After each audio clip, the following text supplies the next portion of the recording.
I fix the leave. Like, no, let me go get a towel and clean off my seat.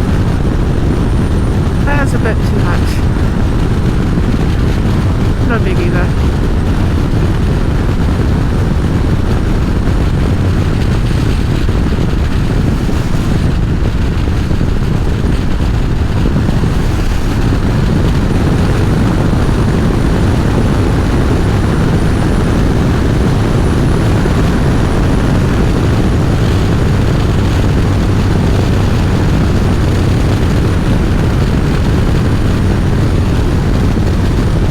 Just another day going to work.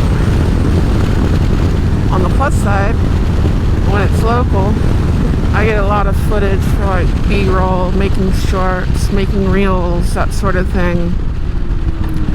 Even if the conversation doesn't pan out. I don't think I'm in the right gear, but it won't go down. Is it? Oh, it's in the right gear.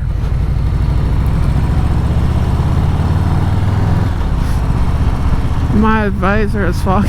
That's so bad. Do I need to see where I'm going? I guess not. Although it doesn't fog up so bad at like 70. Let me unfog it. Sorry for the noise.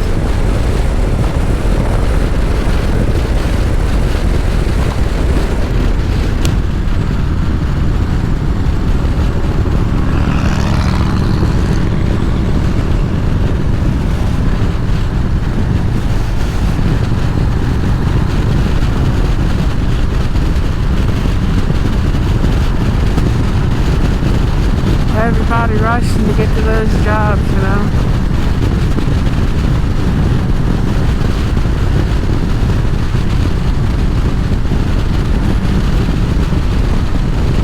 Compliant, obedient, poorly educated. No fault of their own.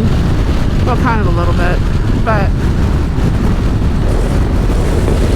I'm not in any different situation, really.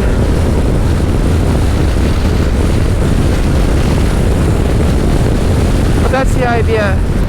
I think Carlin was right. That's what the poor are for. To keep you going to them jobs. And they want everyone dumbed down.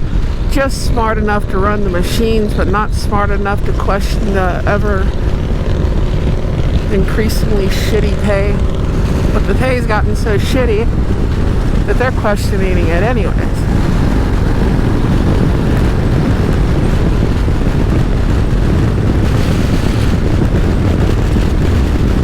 Look at how much you make compared to how much the average American made across the years. Hell, if you're a man, your earning potential stopped in about 1971 and started going down. Family income, if you account for inflation, you know, the value of the dollar was a lot higher 40, 50, 60 years ago than it is now.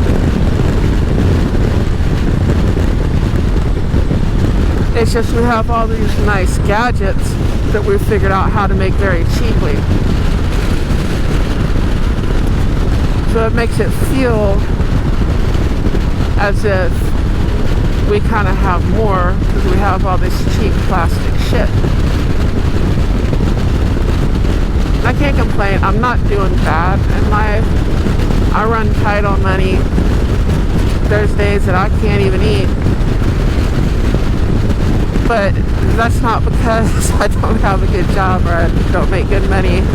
It's because I make poor financial decisions. Like buying Harley Davidsons and stuff like that, you know. And then everything went up on me. Should have known better. I'm still dealing with my house note. Got my exemption, but I don't think anything's really going to be corrected and lowered until next year when they convene. And then it should all be corrected. I'm starting to get checks in the mail, but the bank wants the checks for reimbursement.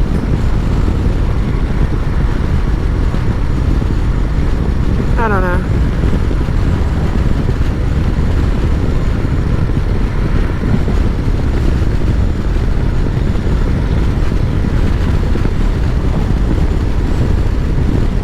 Always something. I gotta go run 2 job boxes today, or 2 sludge boxes. So I'm probably gonna be filthy this evening.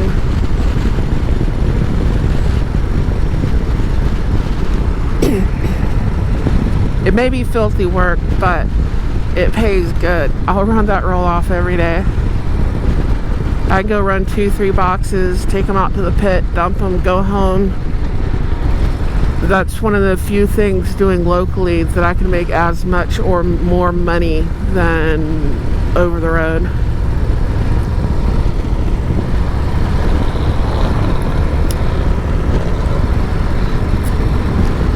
I mean, local runs may look like, because people look at, oh, it's only 30 miles and it pays this amount of money. That's a lot. No, that's not a lot of money. When I need a longer run that's going to pay me more money for my time that day.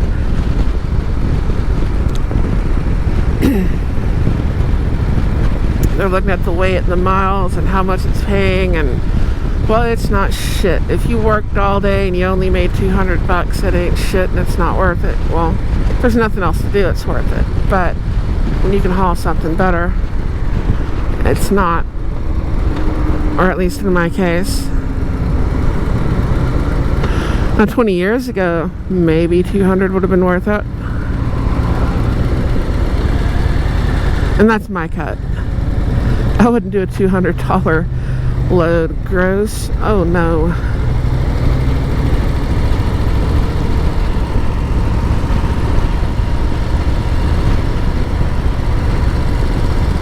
When I had my truck, my wheels didn't even move until the price got over about $5,000.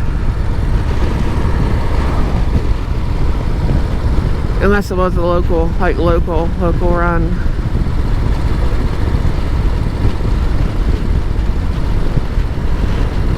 But then you gotta take expenses out. You gotta take fuel, you gotta take taxes, permits, enough for, if you gotta change a tire or something in the way, on the way, that sort of thing. And money was worth a little bit more. I couldn't do those same runs for the same price. I would go out of business right now.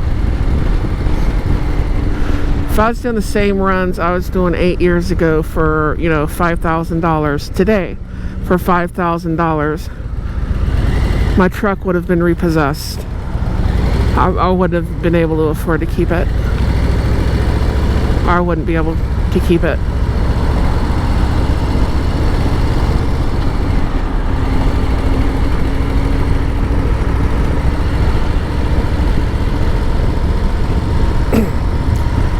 But that ever increasing cost of doing business, I think a lot of it's due to get the little guy out.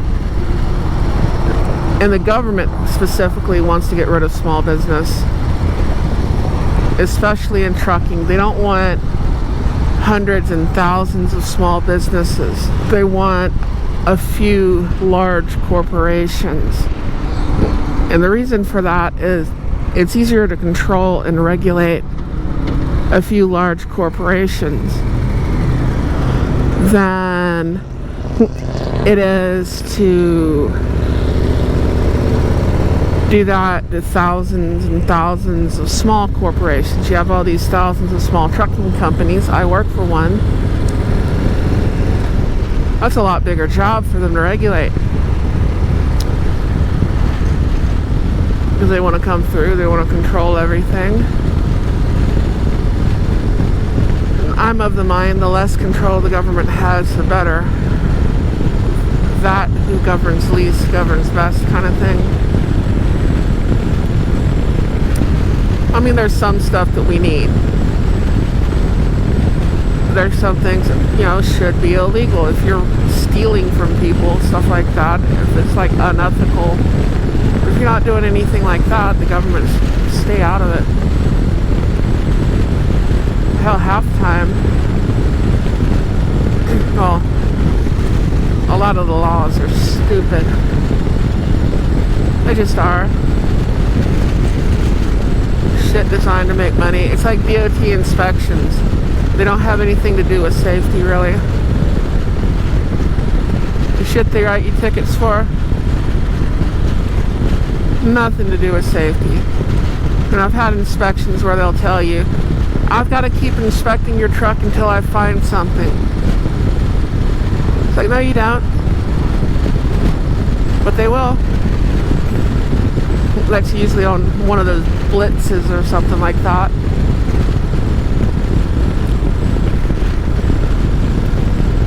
I get a big ass ticket because of a comma in a product description.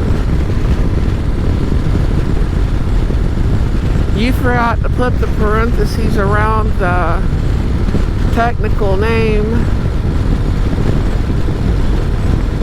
Helen Hazmat, stupid shit like that.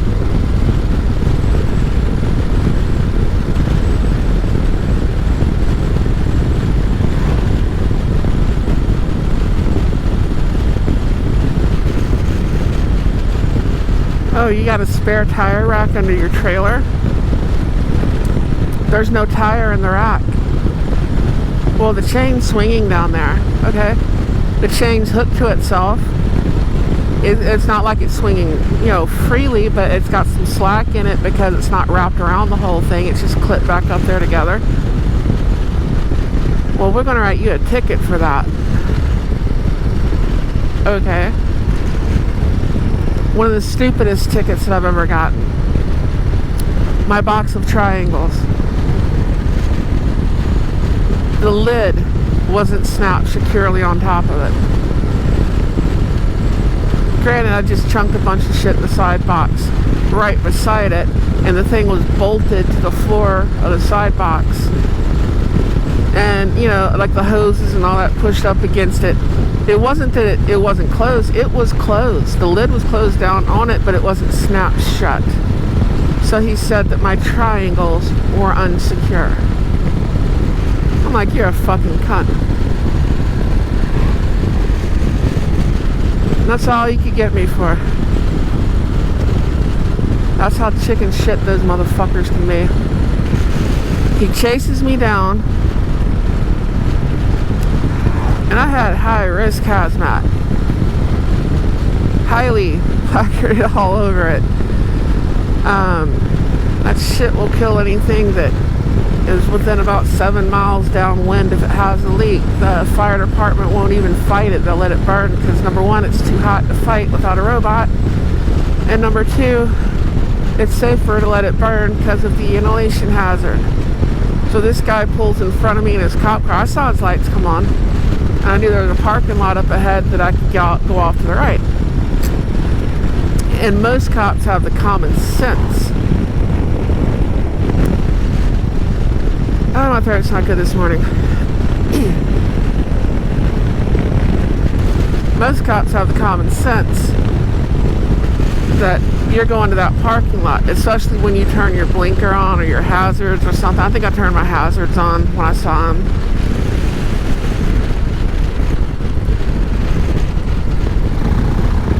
Thank you, thank you.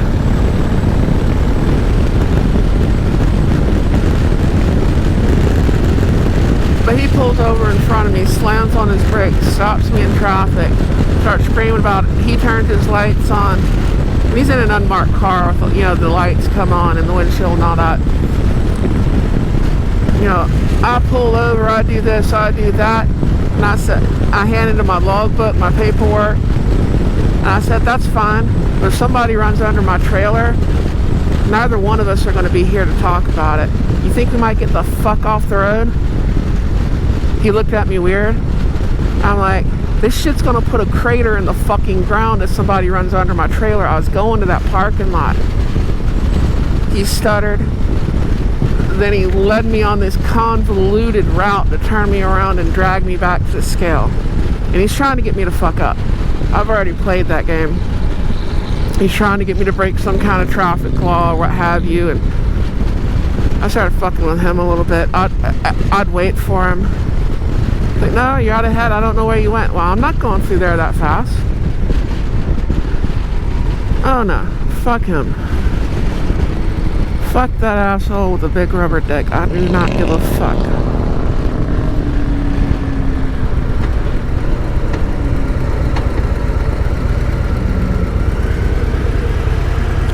But anyways, he dragged me back to the scale house.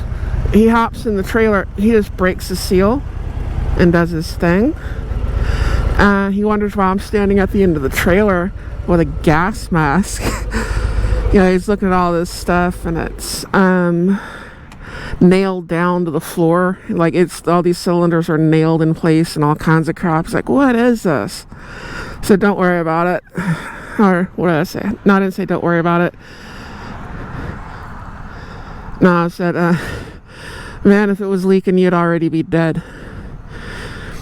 And you could see that dude just turn ghost white. And he got out, he went over everything, and all he could find on me was that little, that lid wasn't snapped securely shut on my box of triangles. Fucking dumbass. Anyways, I'll catch you later. I'm gonna go in and get my stuff, head into work. Adios, fucking dios. Ciao, sayonara. Bye. Deuces, yeah.